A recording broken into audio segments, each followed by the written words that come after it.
Hello दोस्तों, मैं आकाश गर्ग आज इस वीडियो में आप सभी को बताने वाला हूं कि आप LIC के NEFT फॉर्म को कैसे फिल कर सकते हैं। लेकिन आइए उससे पहले जान लेते हैं कि NEFT फॉर्म का क्या मतलब होता है, NEFT फॉर्म के क्या फायदे होते हैं और कब कब आपको NEFT फॉर्म सबमिट करना होगा। उसके बाद हम लास्ट में जानेंगे कि NEFT फॉर्म आपको कब फिल करना है और इसके लिए आपको क्या क्या डॉक्यूमेंट्स देने होंगे।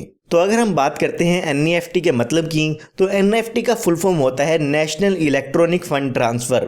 तो जैसे कि नाम से पता चलता है, ये एक नेशन वाइड सिस्टम है जिसकी मदद से किसी भी बैंक के ब्रांच के अकाउंट से किसी दूसरे बैंक के ब्रांच के अकाउंट में पैसे को ट्रांसफर किया जा सकता है, यानी कि फंड को ट्रांसफर किया जा सकता है। ये जो NEFT का सिस्टम है वो RBI की तरफ से ऑपरेट किया जाता है, जो कि काफी सिक्योर सिस्टम है। आज की तारीख में लगभग 74,000 बैंक NEFT सिस्टम का प्रयोग करते हैं ताकि आपके जो फंड है वो आसानी से ट्रांसफर हो सके। आइए अब जान लेते हैं कि NEFT के आपको क्या क्या फायदे मिलने वाले हैं।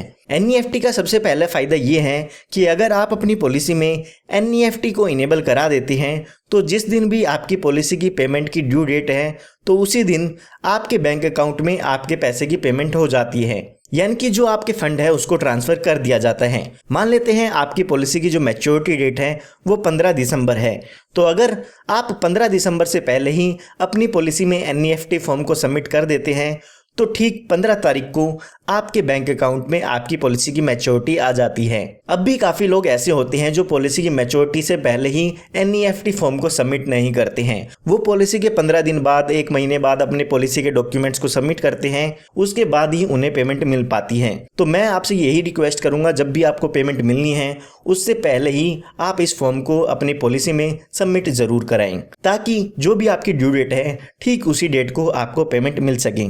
उसके बाद NEFT की दूसरी जो खास बात है वो है कि इसमें आपको कोई भी एक्स्ट्रा चार्जेस नहीं देने हैं। बिना किसी चार्जेस के आप NEFT का बेनिफिट ले सकते हैं। उसके बाद जो थर्ड बेनिफिट इसमें आपको मिलता है वो है ईमेल और SMS अलर्ट्स का। तो यहाँ पर जब भी आप NEFT फॉर्म सबमिट कर देते हैं और जब भी आपको आपकी पेमेंट मिलनी होती है तो उसके SMS और ईमेल अलर्ट्स आपको मिलते हैं। उससे आपको पता चल जाता है कि आपकी पेमेंट कब ट्रांसफर की जाएगी और कब आपके बैंक अकाउंट में आपकी पेमेंट आ चुकी है। तो इससे जो आपको लेटेस्ट अपडेट्स हैं वो आपको मिलती रहती हैं। उसके बाद इस फैसिलिटी का जो अच्छा बेनिफिट है वो ये है कि आपको सेम डे या ड्यू डेट पे ही आपकी पेमेंट मिल जाती है। जैसे कि मैंने आपको बताया, आपकी 15 दिसंबर मैच्योरिटी है तो ठीक 15 दिसंबर को ही आपके बैंक अकाउंट में आपको पैसा देखने को मिल जाएगा। उसके बाद साथ ही साथ ये जो प्रोसेस है वो काफ़ी सिक्योर है। जैसे कि मैंने आपको बताया, RBI की तरफ से इसे ऑपरेट किया जाता है, तो ये काफ़ी सिक्योर पेमेंट ऑप्शन है। पहले ऐसा होता था कि आपकी जब भी पॉलिसी की मैच्योरिटी होती थी उसके बाद आपको चेक भेजा जाता था और वो जो चेक है पोस्ट के द्वारा आपको मिलता था। उसके बाद आप बैंक में जाके उसे सबमिट कर देते हैं।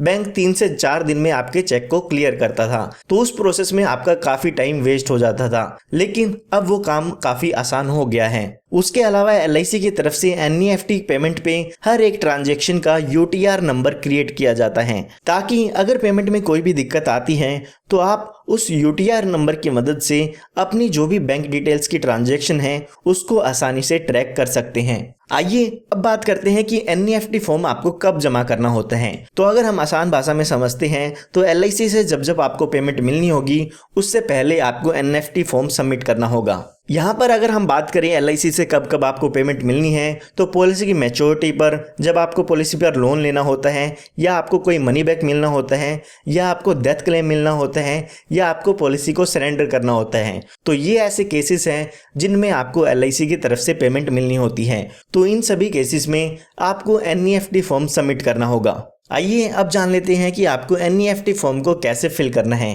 तो आप स्क्रीन पर देख सकते हैं NEFT फॉर्म आपके सामने अवेलेबल है। तो अगर आप इसको प्रिंट करना चाहते हैं तो वीडियो के डिस्क्रिप्शन बॉक्स में इस फॉर्म का लिंक मिल जाएगा, वहां से इस फॉर्म को आप डाउनलोड करके प्रिंट कर सकते हैं। तो यहाँ पर देख सकते हैं, सबसे पहले आपको अपनी ब्रांच का नाम यहाँ पर टाइप करना है। फॉर एग्जांपल आपकी ब्रांच है रोहतक में, तो आपको यहाँ पर रोहतक लिख देना है। उसके बाद यहाँ पर आप एक साथ 6 पॉलिसी में NEFT रजिस्टर कर सकते हैं। तो आपके जो भी पॉलिसी नंबर है वो आपको यहाँ पर टाइप कर देने हैं। 6 बॉक्सेस यहाँ पर आपको देखने को मिल जाएंगे, अलग अलग पॉलिसी नंबर यहाँ पर आप टाइप कर सकते हैं। उसके बाद जो भी आपका नाम है वो यहाँ पर आपको टाइप करना होगा। उसके बाद जो भी आपकी बैंक डिटेल्स हैं वो सभी डिटेल्स यहाँ पर एंटर करनी होगी। तो सबसे पहले यहाँ पर आपको अपने बैंक का नाम लिखना है।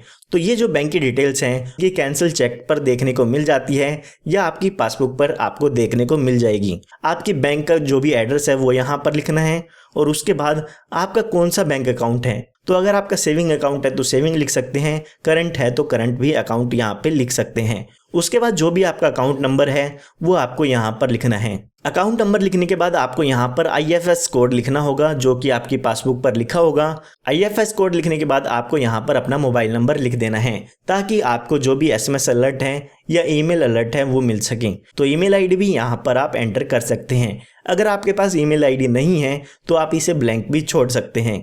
उसके बाद अगर आपकी जो भी LIC पॉलिसी है उसके अलर्ट्स चाहते हैं तो आपको यहाँ पर यस पर क्लिक कर देना है।